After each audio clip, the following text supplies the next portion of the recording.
राहुल गांधी की सफेद दाढ़ी का मतलब 2024 लोकसभा चुनाव के नतीजों के बाद राहुल गांधी जी एक नए अवतार के रूप में उभर कर सामने आए हैं। लोगों को जो बात सबसे अधिक आकर्षित कर रही है वह है उनकी लगभग 60% से अधिक सफेद दाढ़ी। आम आदमी सीधे सीधे उनकी दाढ़ी को श्री नरेंद्र मोदी जी की दाढ़ी से तुलना करना शुरू कर दिया है। इसका कारण नंबर एक है कि मोदी जी ने उत्तर प्रदेश के बनारस में बहुत ही काम किया है, कायाकल्प कर दिया और कम से कम पूर्वी उत्तर प्रदेश का प्रॉपर्टी के हिसाब से सबसे महंगा शहर बना दिया। लेकिन वो कांग्रेस के अजय राय से 1,50,000 वोटों से जीतते हैं, जबकि राहुल गांधी उत्तर प्रदेश की कांग्रेस की परंपरागत सीट रायबरेली से भाजपा के अपने निकटतम प्रतिद्वंदी दिनेश प्रताप सिंह को लगभग 3,90,000 वोटों से शिकस्त देते हैं।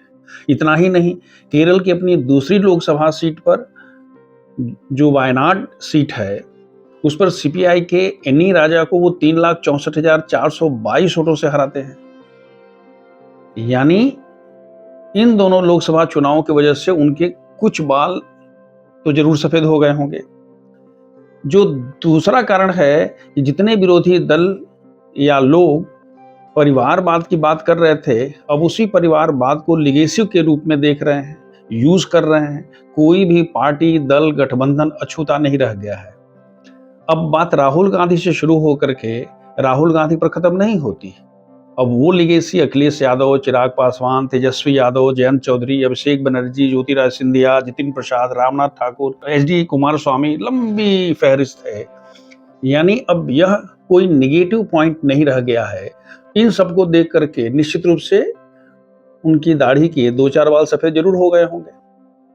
जो तीसरा बिंदु है वो है भारत जोड़ो यात्रा में दाढ़ी के बाल तेजी से सफेद हुए और इसका उन्हें प्रतिफल भी मिला।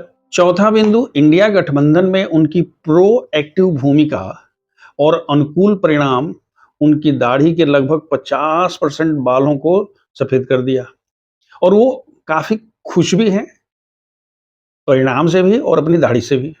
पॉइंट नंबर 5 है, उनकी दाढ़ी के मोर देन 60% बाल सफेद तब नजर आने लगे जब कांग्रेस की 2024 की 44 लोकसभा सीटें 2019 में 52 हुई, लेकिन वही कांग्रेस जब 2024 में 99 सीट पर पहुंच गई।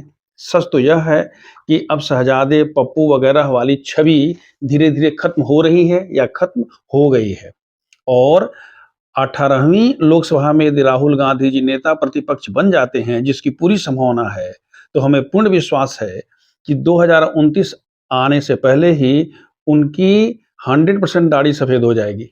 यानी उनकी शुमार एक कुशल, अनुभवी और देशभक्त राजनीतिज्ञ के रूप में होने लगेगी।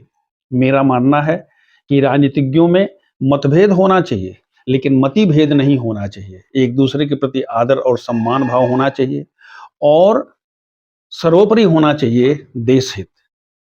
सर्वे भवन्तु सुखिनः, सर्वे सन्तु निरामयाः, सर्वे भद्राणि पश्यन्तु, मां कश्चित् दुख भाग भवेत्। जय हिंद, जय भारत। इस संप्रेषण का किसी भी राजनीतिक दल के पक्ष या विपक्ष के रूप में नहीं लिया जाना चाहिए। ये मेरे अपने स्वतंत्र विचार हैं और अगर किसी बात को लेकर के किसी की भावना को ठेस पहुंचती है तो उसके लिए हम अनकंडीशनल अपॉलॉजी शुरू में ही दे देते हैं।